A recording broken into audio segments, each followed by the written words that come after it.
Welcome to Top 10 USA, home of the Rocket Platform.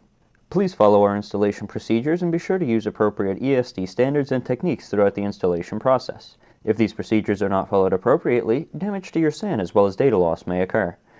If your machine is covered under the Rocket Plus subscription and you have any questions or concerns, please open a ticket through the Rocket Platform customer portal.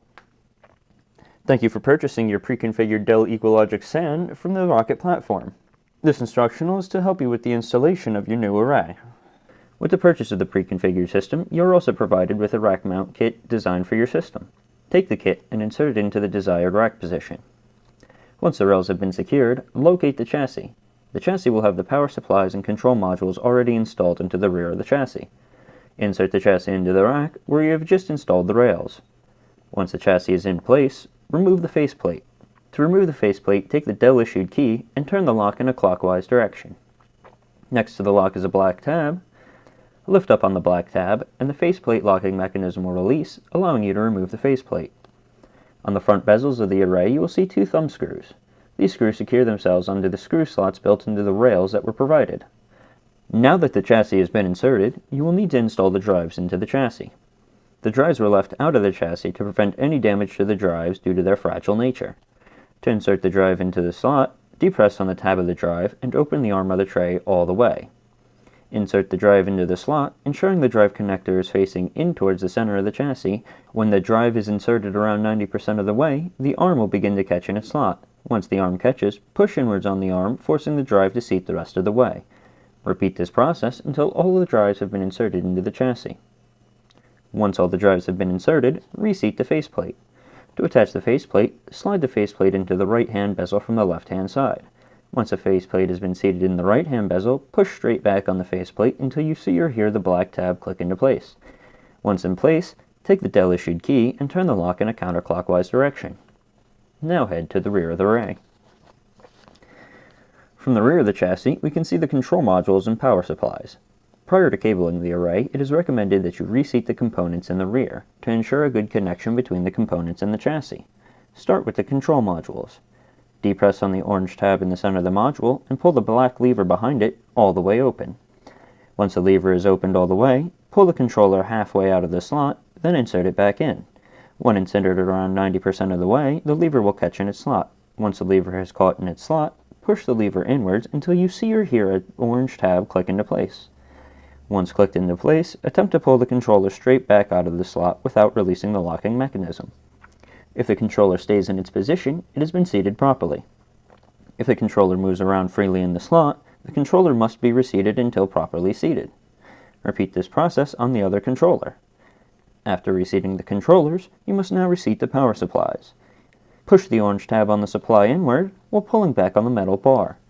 Pull the supply halfway out before pushing the supply back into place. Push the supply back until you see or hear the orange tab on the supply click into place. Once in place, attempt to pull the supply back out of the slot without releasing the locking mechanism. If the supply stays in its slot, it has been seated properly. If the supply moves around freely in the slot, the supply must be reseated until properly seated. Now that you have reseated all the rear components, insert the networking cables into the control modules, according to how you have set up your network. Once the network cables are installed, ensure the switches on the power supply are in the off position. If either of the switches is in the on position, switch to the off position. This will prevent any improper voltage from being delivered to the chassis during the insertion of the power cables. Once you have confirmed the supply switches are in the off position, insert the power cables. Once the cables have been inserted, turn the switches on the supplies into the on position. Now you must wait for your array to complete the boot process.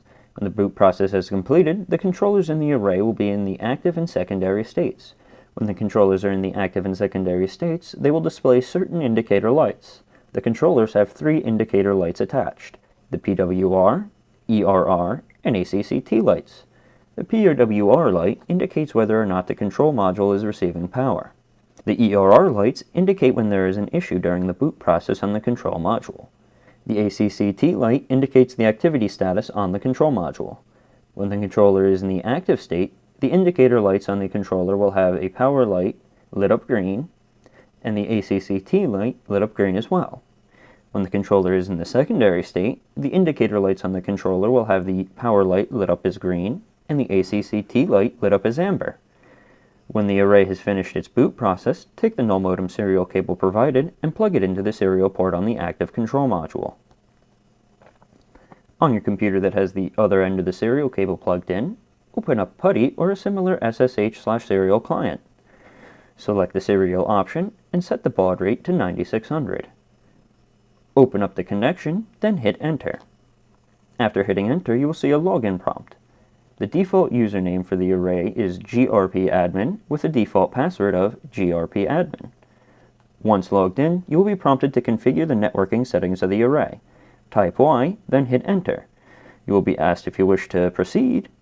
Type yes, then hit enter to begin configuring the network settings.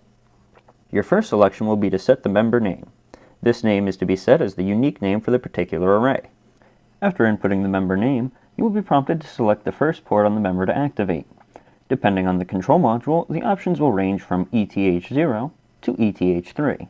If you simply hit enter, the script will automatically select ETH0. After selecting the port, you must then set the IP address. This IP address will be used as the specific IP address for the port you just selected. Once you have set the IP address, you will then need to set the network mask. This mask determines which network range the IP address will be set upon. Once the net mask has been set, you will then set the default gateway. Once this information has been established, the array will activate the port according to the settings you just input. Once the port has become active, the array will need to be assigned to a group.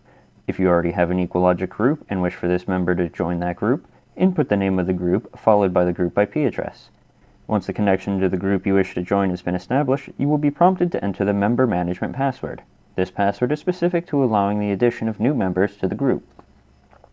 Once input, the member will join the group. If you do not have a group to join the member to, or simply wish to create a new group, input the desired name of the group, followed by the desired group IP address. The group IP address is a virtual address used to cluster members into a group and does not have a designated port to reside on. After inputting the data, the array will attempt to search for the group using the parameters you had just set. Once the array has failed to find the group, you will be asked if you wish to create a new group. Type yes, then hit enter to continue. Next, you will be prompted if you would like to use the information you had entered previously. If you had entered the information correct the first time, simply type yes, then hit enter. If you had input any of the information incorrectly, type no, then hit enter. Then you will restart the group configuration segment. After creating the new group, you will then set the member management password. This password is specifically set to allow other arrays to configure to the group. You will need to enter the password identically twice congruently for the password to be accepted as the new password. After the member management password has been set, you will then set the password for the default account. This will change the default password for the grpadmin account. As with the member management password, the password must be input identically twice congruently in order for the password change to be accepted. Once the grpadmin password has changed, the member will begin to come online with the new group. Wait approximately 10 minutes, then open up your preferred browser. In the address bar of the browser, input the group IP. Once you see a login prompt, enter the login credentials for the grpadmin account. Now that you are logged into the group manager, you will need to set the specific RAID that you would like applied to the member, and the storage pool for the member to belong to. First, expand on the members tree and select the member you had just installed. Once selected, a window will appear asking if you would like to configure the RAID for the array. Select the option Yes to continue, and a new window will appear. From the first tab of the new window, you will be able to alter the name of the member and select a storage pool for the member to belong to. A storage pool is a set of arrays that span data related to the pool across the arrays. This feature allows you to have multiple arrays in group for simple management, while allowing you to determine what information is shared between which arrays. Arrays in the same group will not span data with other members if they are not within the same storage pool. The default storage pool will automatically be selected whenever configuring the RAID on a new member. Select the storage pool you wish this array to join. Note that the array can be moved from storage pool to storage pool as long as there is enough free space on the remaining members of the pool to relieve the data off of the member prior to removing the member into the new pool. After selecting the storage pool, you will click Next to continue. Select the RAID policy you wish to have configured for this array. After selecting the RAID policy, there will be an option for RAID accessibility. You can choose to have the data accessible immediately or tell the array to wait until the RAID is verified before allowing access to the storage. Select the option based upon personal preference, then select Next to continue. In this final tab, you will be shown a summary of the configuration you had just set. Select Finish to finalize the options and initialize the RAID. Now that the RAID is initializing, you will need to configure the rest of the ports on the menu member. Navigate to the Networks tab. In this tab, you will see a network configuration for this particular array.